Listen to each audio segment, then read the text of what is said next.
আজি অসম চৰকাৰে আৰু আমাৰ মন্ত্ৰীসভাৰ কেবিনেট বৈঠকখন মৰিগাঁও জিলাৰ সদৰ মৰিগাঁৱত অনুষ্ঠিত কৰিবলৈ পাই আমি সঁচাকৈয়ে গৌৰৱ অনুভৱ কৰিছোঁ। অসমৰ বিভিন্ন জিলা সদৰলৈ গৈ আমি কেবিনেটসমূহ অনুষ্ঠিত কৰিছোঁ আৰু কেবিনেটত ৰাজ্যিক সিদ্ধান্ত লোৱাৰ উপৰিও জিলাখনৰ উন্নয়নৰ বাবেও আমি বিভিন্ন সিদ্ধান্ত গ্ৰহণ কৰোঁ।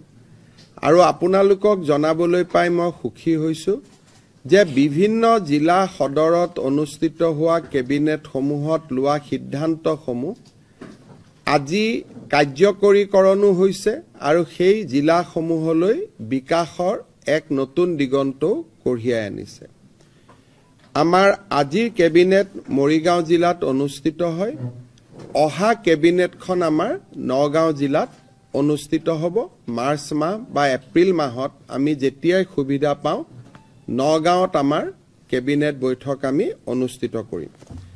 মৰিগাঁও জিলালৈ যোৱাৰ আগতে আমি ৰাজ্যিক পৰ্যায়ত লোৱা কেইবাটাও গুৰুত্বপূৰ্ণ সিদ্ধান্তৰ বিষয়ে আপোনালোকক জনাব খুজিছোঁ। আজি আমাৰ কেবিনেটে মুখ্যমন্ত্ৰীৰ মহিলা উদ্যমিতা আঁচনি, যিখন আঁচনিৰ জৰিয়তে অসমৰ আত্মসহায়ক গোটৰ মহিলা সদস্যসমূহক প্ৰথম পৰ্যায়ত 10,000, দ্বিতীয় পৰ্যায়ত বেংক আৰু ৰাজ সাহায্যৰে 25,000 আৰু তৃতীয় পৰ্যায়ত 50,000 টকা পৰ্যন্ত বেংকৰ জৰিয়তে দিয়াৰ ব্যৱস্থা থাকিব। সেই আঁচনিখন ৰূপায়ণ কৰিবৰ বাবে আজি আমাৰ কেবিনেটে 2,000 কোটি টকাৰ অনুমোদন জনায়। এই আঁচনিখনৰ বিষয়ে সবিশেষ মই অকণমান পিছত আপোনালোকৰ সৈতে আলোচনা কৰিম। আজি আমাৰ কেবিনেটে মুখ্যমন্ত্ৰীৰ আত্মনিৰ্ভৰ অসম অভিযান আঁচনিৰ অধীনত আৰু ৭৫,000 নিবনুৱা যুৱক যুৱতীক ঋণ আৰু ৰাজ সাহায্য প্ৰদান কৰাৰ যিখন আঁচনি আমাৰ চলি আছে, সেই আঁচনিখনৰ বাবেও অতিৰিক্ত পুঁজিৰ মঞ্জুৰি দিয়ে। আজি আমাৰ কেবিনেটে বড়োলেণ্ড টেৰিটৰিয়েল কাউন্সিললৈ তেওঁলোকৰ বাৰ্ষিক বাজেটৰ অন্তিমটো কিস্তি 401 কোটি টকাৰ অনুমোদন জনায়। আজি আমাৰ কেবিনেটত অংগনবাদী চেণ্টাৰসমূহৰ বাবে এখন নতুন মেনেজিং কমিটি গঠন কৰাৰো সিদ্ধান্ত লয়। আজি আমাৰ কেবিনেটত অসম যিটো আমাৰ বিদ্যুৎ বিতৰণ নিগম আছে, যাক আমি APDCL বুলি কওঁ, তাৰ অথৰাইজ শ্বেয়াৰ কেপিটেল 6,000 কোটি টকালৈ বৃদ্ধি কৰাৰ বাবে সিদ্ধান্ত লয়। আজি আমাৰ কেবিনেটে উমৰাংচুত সংঘটিত যিটো মাইন দুৰ্ঘটনা, সেই দুৰ্ঘটনাৰ সম্পৰ্কত সবিশেষ কথা পাতে আৰু যিসকল অফিচাৰ ফিল্ডত আছিলে তেওঁলোকৰ পৰা এটা সুদীৰ্ঘ প্ৰেজেণ্টেশ্যন লয় বৰ্তমান পৰিৱেশৰ ওপৰত। এই যিটো মাইন য'ত দুৰ্ঘটনা হৈছে, তাত 14 কোটি লিটাৰ পানী আছিলে বুলি প্ৰাৰম্ভিক পৰ্যায়ত উদ্ধাৰকাৰী অভিযান, বিশেষকৈ geological survey of India, coal India, oil India, NDRF, army আৰু নেভিয়ে ধাৰণা কৰিছিল। এই 14 কোটি পানীৰ ইতিমধ্যে আমি 4 কোটি পানী মাইন্সটোৰ পৰা ডি ৱাটাৰিং অৰ্থাৎ পানী আমি উলিয়াবলৈ সক্ষম হৈছোঁ। 11 কোটি লিটাৰ পানী এতিয়াও সেই কয়লাৰ খাটটোৰ ভিতৰত সোমাই আছে। আমি কেবিনেটে অফিচাৰসকলক সুধিছিলোঁ যে আপোনালোকৰ এই ডি ৱাটাৰিং কৰিবৰ বাবে কিমান দিন লাগিব। আজিৰ স্পীডত তেওঁলোকক 25ৰ পৰা 60 দিন পৰ্যন্ত ডি ৱাটাৰিং কৰিব লাগিব বুলি তেওঁলোকে আমাক জনায়। আমি তেওঁলোকক এই ডি ৱাটাৰিংসমূহ কৰি যাবৰ বাবে আৰু ভাৰতীয় সেনা বাহিনীক লগত ৰাখিবৰ বাবে আজি কেবিনেটে অনুমোদন জনায় যে in presence of Indian army and army engineers de-watering process will continue till we reach the logical conclusion. আৰু টাৰ্গেটটো হ'ল যে 11 কোটি লিটাৰ পানী আমি খাতটোৰ পৰা উলিয়াব লাগিব। ইতিমধ্যে আমি 4টা মৃতদেহ উদ্ধাৰ কৰিছো। 5জন লোক মাইন্সৰ ভিতৰত থকা বুলি সন্দেহ কৰা হৈছে। স্বাভাৱিকভাৱে 10 দিন হৈ যোৱাৰ পিছত তেওঁলোকৰ জীয়াই থকাৰ সম্ভাৱনা যথেষ্ট ক্ষীণ বুলি আমি ক'ব লাগিব। কেবিনেটে আজি আটাইকেইটা পৰিয়াললৈ 10 লাখ টকাকৈ এটা আৰ্থিক সাহায্য ঘোষণা কৰিছে, যাৰ আমি মৃত শৰীৰ পাইছো তেওঁলোকৰ পৰিয়ালেও এই 10 লাখ টকা পাব, আৰু যাৰ আমি মৃত শৰীৰ পোৱা নাই বা জীৱন্ত অৱস্থাত উদ্ধাৰ কৰিব পৰা নাই তেওঁলোকৰ পৰিয়ালেও এই 10 লাখ টকা লাভ কৰিব। গুৱাহাটী উচ্চ ন্যায়ালয়ৰ অৱসৰপ্ৰাপ্ত ন্যায়াধীশ ন্যায়মূৰ্তি শ্ৰীমতী অনিমা হাজৰিকাৰ নেতৃত্বত আজি কেবিনেটে এই গোটেই ঘটনাৰ এটা ন্যায়িক তদন্ত ঘোষণা কৰিছে। সম্পূৰ্ণ নিৰপেক্ষভাৱে উচ্চ ন্যায়ালয়ৰ অৱসৰপ্ৰাপ্ত ন্যায়াধীশ জাষ্টিছ অনিমা হাজৰিকাই এই গোটেই ঘটনাৰ তদন্ত কৰি 3 মাহৰ ভিতৰত চৰকাৰক প্ৰতিবেদন দিব আৰু চৰকাৰে সেইমতে কাৰ্যসূচী গ্ৰহণ কৰিব। কেবিনেটে ৰাজ্যৰ আৰক্ষী সঞ্চালক প্ৰধানক এই গোটেই ঘটনাৰ ফৌজদাৰী অনুসন্ধান কৰিবৰ বাবে ক্ৰিমিনেল ইনকুৱাৰী কৰিবৰ কাৰণে এটা SIT গঠন কৰিবৰ বাবে নিৰ্দেশ দিছে, আৰু এই SITটোৰ কাম কাজো জাষ্টিছ অনিমা হাজৰিকা কমিটিয়ে মনিটৰ কৰিব। সাধাৰণতে আমি যেতিয়া এটা SIT কৰোঁ সেই SITটোৰ কাম কাজ DGPয়ে মনিটৰ কৰে, কিন্তু এইবাৰ এই SITটোৰ কাম কাজৰ মনিটৰিং কৰাৰ ক্ষমতা আমি যিটো ন্যায়িক আয়োগ ঘোষণা কৰিছো সেই ন্যায়িক আয়োগৰ হাতত অৰ্পণ কৰিছো, আৰু এই ঘটনাৰ লগত জড়িত আটাইকে শাস্তি প্ৰদানৰ বাবে এই SITটোৱে ব্যৱস্থা হাতত ল'ব।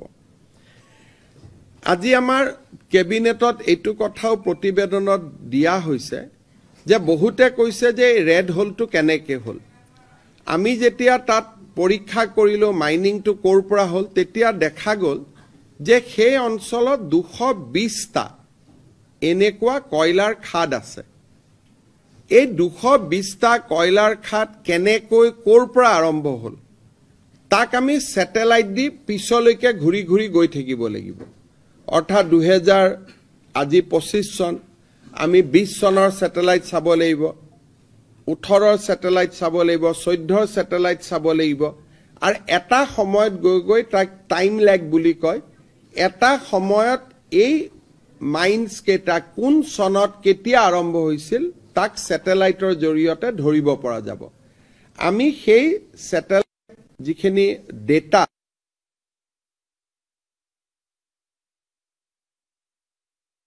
মই এটা এনাউন্সো কৰিছিলোঁ, গোটেইখিনি মিলি আজি আমি 55 কোটি টকাৰ অনুমোদন জনাইছো। মৰিগাঁও চাৰ্কিট হাউচটো নতুনকৈ নিৰ্মাণ কৰাৰ কাৰণে আমি 15 কোটি টকাৰ অনুমোদন জনাইছো। জোনবিল মেলাত এটা সুন্দৰ ষ্টেজ নিৰ্মাণ কৰিবৰ বাবে আমি 5 কোটি টকাৰ অনুমোদন জনাইছো। ক্ষীৰোদ বৰুৱা ষ্টেডিয়ামৰ বাকী থকা পেভিলিয়নখিনি নিৰ্মাণ কৰি তাক আটকধুনীয়া কৰাৰ বাবে আমি 5 কোটি টকাৰ অনুমোদন জনাইছো। আমাৰ জালুগুটি গাঁৱত ইলাৰাম বাপ যি আমাৰ নৱ বৈষ্ণৱ আন্দোলনৰ এগৰাকী মহান পুৰোধা আছিল, জালুগুটিত সেই স্থানত প্ৰকল্প এটা নিৰ্মাণৰ বাবে আমি 5 কোটি টকাৰ অনুমোদন কৰিছো। মৰিগাঁৱত অডিটৰিয়ামৰ অভাৱ, 1000 লোক বহিব পৰাকৈ সভা সমিতি কৰাৰ অভাৱ। মৰিগাঁৱত এটা সুন্দৰ প্ৰেক্ষাগৃহ ইলাৰাম দাস আটাৰ নামতে আমি প্ৰায় 20 কোটি টকা খৰচ কৰি এটা শংকৰদেৱ কলাক্ষেত্ৰৰ দৰে এটা আটক ধুনীয়া প্ৰেক্ষাগৃহ নিৰ্মাণৰ বাবেও আজি কেবিনেটে অনুমোদন দিছে। ইয়াৰ উপৰিও মিকিৰ ভাটাত এটা অতিথিশালা, তিৱা সাহিত্য সভাৰ ভৱন আৰু এই দুটা নিৰ্মাণৰ বাবেও আমি 1 কোটি টকাকৈ অনুমোদন দিছো। কপাহেৰা ষ্টেডিয়ামখন সম্পূৰ্ণ কৰাৰ বাবে আমি 3 কোটি টকাৰ আৰু এটা অনুদান আজি কেবিনেটে ঘোষণা কৰিছে। মৰিগাঁৱৰ কেইবাখনো বিদ্যালয়ে ইতিমধ্যে 100টা গৌৰৱ উজ্জ্বল বছৰ পাৰ কৰিছে। মৰিগাঁৱৰ central Motiram Bora higher secondary school, মই জিলা কৈছোঁ, সমষ্টি কোৱা নাই। মৰিগাঁৱৰ আজাৰবাদ উচ্চতৰ মাধ্যমিক বিদ্যালয়, আজাৰবাৰী, গড়মাৰী আঞ্চলিক উচ্চ মাধ্যমিক বিদ্যালয়, মিকিৰ ভেটা উচ্চতৰ মাধ্যমিক বিদ্যালয়, চুকদল সৰুবৰী উচ্চতৰ মাধ্যমিক বিদ্যালয়, Morigaon collegiate higher secondary school, Moirabari girls high school, লাহৰীঘাটৰ GRB চৰাইহাগী ছেকেণ্ডাৰী স্কুল আৰু লাহৰীঘাটৰে ফলিহামাৰী হাইস্কুলৰ বাবে প্ৰতিখন স্কুলৰ বাবে আমি 8 কোটিকৈ টকা অনুমোদন জনাইছোঁ, যাতে অতি সুন্দৰ একোটা ভৱন আমি নিৰ্মাণ কৰি উলিয়াব পাৰোঁ।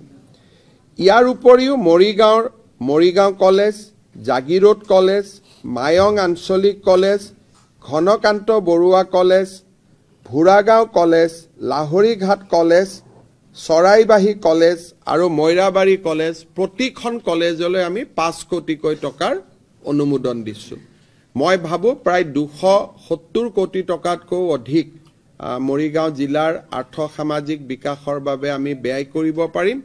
আমাৰ চলি থকা আঁচনিবিলাকৰ উপৰিও মৰিগাঁও জিলাৰ উন্নয়নৰ কাৰণে এই আঁচনিখিনি আজি আমি ঘোষণা কৰিছোঁ।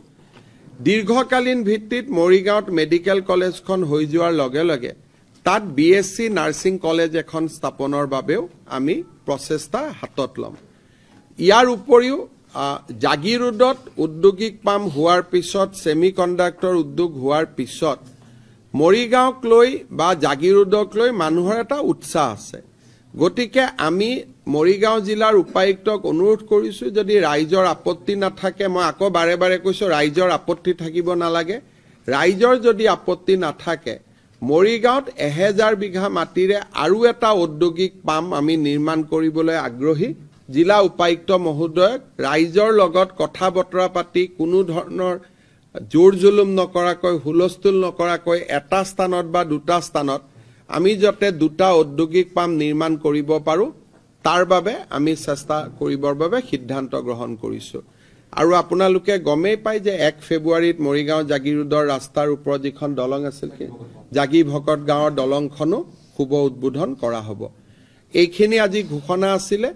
আৰু আজি আমাৰ মন্ত্ৰীসভাৰ সদস্যসকলে এতিয়া একেলগে ছেমি কণ্ডাক্টৰ ইণ্ডাষ্ট্ৰীও চাব যাব। মই অলপ জোনবিল মেলাটো যাম। আপোনালোকৰ যদি কিবা সুধিবলগীয়া আছে সুধিব পাৰে।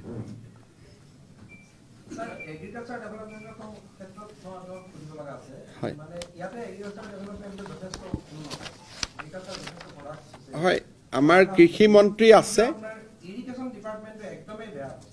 আপোনালোকে এটা কাম কৰিব, মই কৃষি মন্ত্ৰী আৰু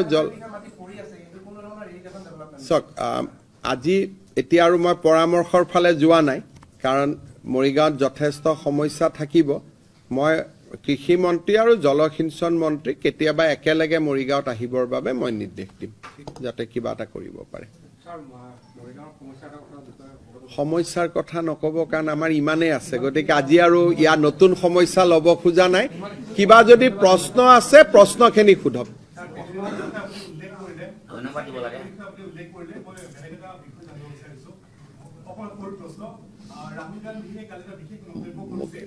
কোন ৰাহুল গান্ধী কোন হয়?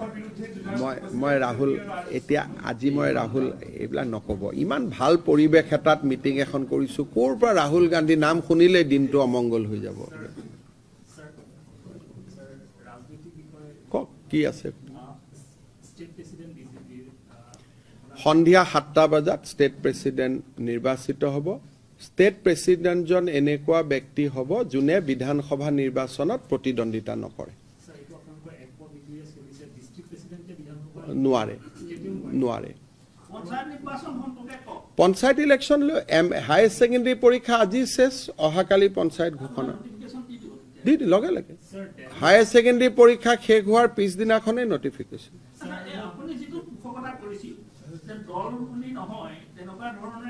চাওক মই নিজে ৰাইজক আহ্বান জনাম যে পঞ্চায়তৰ সদস্য আৰু সভাপতিৰ পোষ্টত যাতে বিজেপি দলে কোনো ইণ্টাৰফেয়াৰ নকৰে আৰু আমি অৰাজনৈতিক ব্যক্তিক যাতে জিকাই আনিব পাৰো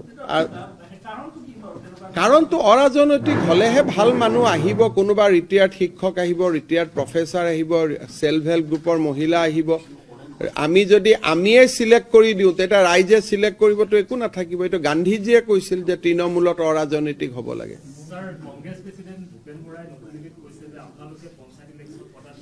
এটা মই দেখোন আজি ঘোষণাই কৰি দিলো পঞ্চায়ত ইলেকশ্যন যে যিদিনাখনে হায়াৰ ছেকেণ্ডেৰী পৰীক্ষা শেষ হ'ব তাৰ পিছদিনাখনে পঞ্চায়ত ইলেকশ্যন পাতি দিম কিন্তু আমাৰ চৰকাৰে পঞ্চায়ত ইলেকশ্যনতকৈও অসমৰ ছাত্ৰ ছাত্ৰীৰ কল্যাণক আটাইতকৈ বেছি গুৰুত্ব দিয়ে মেট্ৰিক পৰীক্ষা চলি থাকিব তাত মাইক বজোৱাৰ সাহস কংগ্ৰেছ দলৰ থাকিব আমাৰ নাই হায়াৰ ছেকেণ্ডেৰী পৰীক্ষাত চেণ্টাৰ এটা চলি থাকিব গাঁৱত সন্মুখত ৰাজনৈতিক দলৰ মিটিং কংগ্ৰেছে কৰিব পাৰিব আমি কৰিব নোৱাৰো গতিকে আমাৰ চৰকাৰখন জ্ঞান আৰু প্ৰজ্ঞাৰ সাধনাত ব্ৰতী এখন চৰকাৰ গতিকে আমি পৰীক্ষাৰ লগত চৰকাৰ ইলেকশ্যন পাতিব নোৱাৰো তেখেতসকলে কিয় কেছ কৰিছিলে পঞ্চায়ত ইলেকশ্যন পিছুৱাবৰ কাৰণে তেওঁলোকে কেছ কৰি পিছুৱালে গতিকে যিহেতু কেছ কৰি পিছুৱাই দিলে মই মেট্ৰিক আৰু হায়াৰ ছেকেণ্ডেৰী পৰীক্ষাৰ মাজত পঞ্চায়ত ইলেকশ্যন পাতি কাললৈ এই 5 লাখ লৰাৰ অভিশাপ ল'ব নোৱাৰো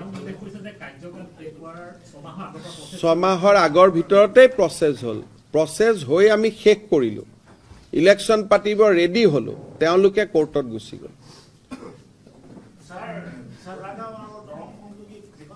খুব সোনকালে যেতিয়া এডভান্টেজ আসামৰ সময়ত আমি ভাল খবৰ পাই যাম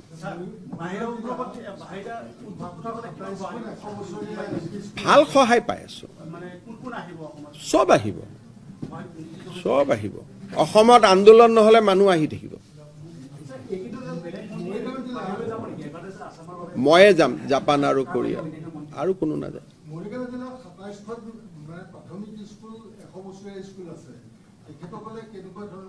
আজি আমি ইয়াত ঘোষণা কৰা নাই কিন্তু আমাৰ বিভিন্ন আঁচনি এইখিনিতো স্পেচিয়েল বাকি চৰকাৰী আঁচনিৰ জৰিয়তে শিক্ষা বিভাগে সহায় কৰি থাকিব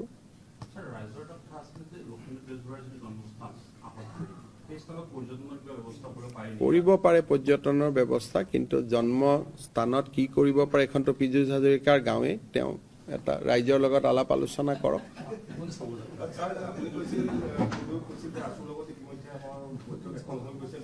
আৰু হ'ব একেটা দিন সাধাৰণতে কি হয় আছুৱেও নিবিচাৰে যে ইলেকশ্যন আদি থাকাৰ সময়ত তেওঁলোকৰ লগত আলোচনা কৰা সেইকাৰণে আমি এটা আছুৱে বিচাৰে যে কিবা উপনিৰ্বাচন পঞ্চায়ত ইলেকশ্যনৰ আগতে আলোচনাবিলাক হ'ব নালাগে যাতে বস্তুটোৰ এটা পলিটিক্যাল কালাৰ নহয় সেইকাৰণে পঞ্চায়ত ইলেকশ্যনটোৰ দিনকালটো চাই পেলাই মই আছুৰ লগত বহিম কিন্তু এইবাৰ বিধানসভাত বহু কেইটা জাষ্টিস বিপ্লৱ শৰ্মা কমিটিৰ সিদ্ধান্ত ৰূপায়ণ হ'ব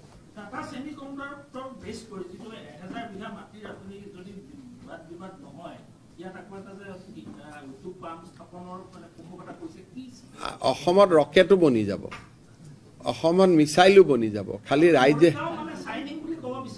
মৰিগাঁওটো আপোনালোকে মাত্ৰ আৰু 2025ৰ পিছত চাব কিমান আগবাঢ়ি গৈ আছে মৰিগাঁও সাইনিং শব্দ মই ক'ব নোখোজো কাৰণ সাইনিং মানে আৰু তাৰ মিনিং কিমান ডিগ্ৰী কি কথা বহুত আহিব কিন্তু যদি অসমত আন্দোলন নহয় ধৰ্ণা ধৰ্মঘট বন্ধ আৰু অলপ লেফটিষ্ট টেন্ডেন্সিটো যদি কমি যায় তেতিয়ালে অসমৰ উন্নতি কোনেও ধৰি ৰাখিব নোৱাৰে